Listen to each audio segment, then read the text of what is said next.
Good morning 8th class बच्चों। हम हमारा 3rd चैप्टर गुरुजी का आगमन पढ़ रहे थे, जिसमें लल्लू के पिता ने अपना पुराना मकान तुड़वा के 3 मंजिला मकान बनवाया था।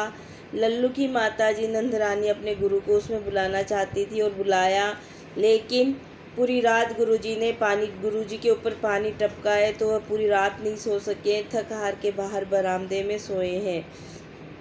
सुबह जब नंदरानी उनको देखती है तो घबरा जाती है और किसी आशंका से नौकरों को बुलाती है, लेकिन नौकर भी उस समय नहीं जगते। पास जाकर देखती है कि यह तो गुरुजी है। गुरु महाराज उठकर खड़े हो गए। बोले, रात भर कितना कष्ट मिला, क्या बताऊं। गुरुजी के पास जाकर कहती है, गुरुजी।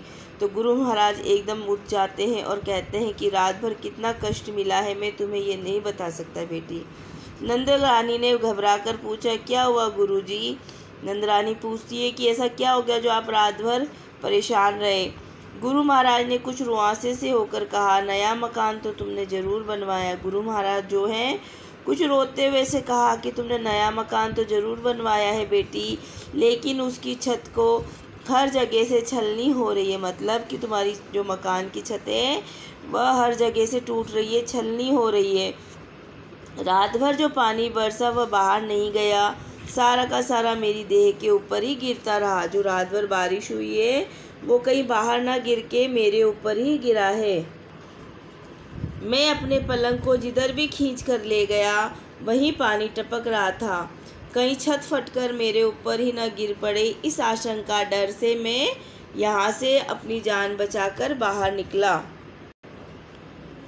बड़ी कोशिश और अनुनय विनय से घर में बुलाए गए गुरुजी की करुण कहानी सुनकर और उनकी बुरी दशा अपनी आंखों से देखकर नंदरानी की आंखें भर आई।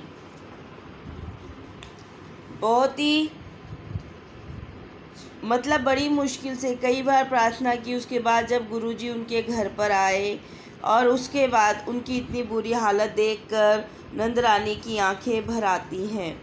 उसने कहा, लेकिन गुरुजी यह घर तो 3 मंजिला बना है। नंदरानी कहती है कि गुरुजी ये मकान तो 3 मंजिला बना हुआ है, आपके कमरे के ऊपर खुली छत नहीं है, और भी कमरे, आपके कमरे के ऊपर सिर्फ छत ही नहीं है, इसके ऊपर और भी कमरे बने हैं।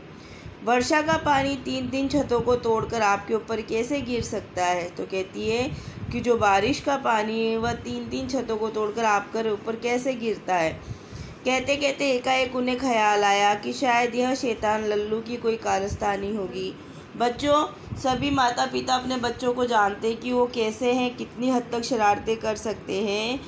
कैसी बातें करते करते उसे अचानक अपने बेटे लल्लू को याद आती है और कहती है कि ज़रूर लल्लू का ही कारनामा होगा। वह दौड़कर कमरे के भीतर गई। बिछौना टटोलकर देखा तो बिछी हुई चादर की बीच में से बिल्कुल भीग गई थी। वह दौड़कर कमरे में जाती है और जो बिस्तर बिछा हुआ था उसको टटोलकर देखती है तो जो चादर बिछी हुई थी वह बीच में से बिल्कुल भीग गई थी। ऊपर नज़र डाली तो देखा कि मसहरी में अब भी बूंद बूंद करके पानी टपक रहा है। अब ऊपर नज़र डालती है तो देखती है कि जो मच्छरदानी है उसमें से अभी भी बूंद बूंद करके पानी टपकता है। चटपट मसहरी उतारी तो देखा कि कपड़े में बंधा बर्फ़ का एक ढेला उस समय भी मौजूद था।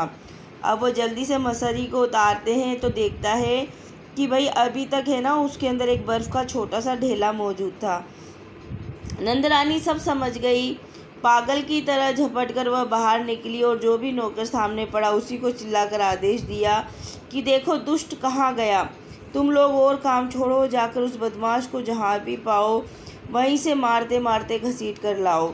अब वो जैसे ही गुस्से में निकलती है और अपने नौकरों को कहती है कि तुम जल्दी से बाहर निकलो और जो जहाँ है उस काम को छोड़ दो, पहले उस दुष्ट मेरे बेटे लल्लू को पकड़ कर लाओ। लल्लू के पिता उसी समय ऊपर से नीचे आ रहे थे। जो लल्लू के पिता थे वो उसी समय नीचे आ रहे थे। पत्नी का बेतहाशा बिगड़ना देख सुनकर वह भौचक्के से हो गए। अपनी पत्नी को इस तरह से बौखलाया हुआ देखकर वह भौचक्के आश्चर्यचकित हो गए। बोले, क्या हुआ, क्यों चिल्ला रही हो। बोलते हैं कि क्या हुआ, तुम क्यों चिल्ला रही हो। नंदरानी उन्हें देखते ही रो पड़ती है। बोली, बिना किसी कारण के उसने गुरुदेव की क्या दशा की है, जरा चलकर देखो। नंदरानी रो पड़ती है और कहती है कि देखो, उस नालायक ने बिना किसी कारण के ही गुरुदेव की क्या दशा की है, जरा देखो। तब सब लोग कमरे के भीतर गए। लल्लू की करतूत सब समझ गए। सब लोग जाते हैं और उस कमरे को देखते हैं तो सभी लोग लल्लू की करतूत को समझ जाते हैं। गुरुजी अपनी मूर्खता पर हो करके हंसने लगते हैं। गुरुजी अपनी मूर्खता पर हंसने लगते हैं।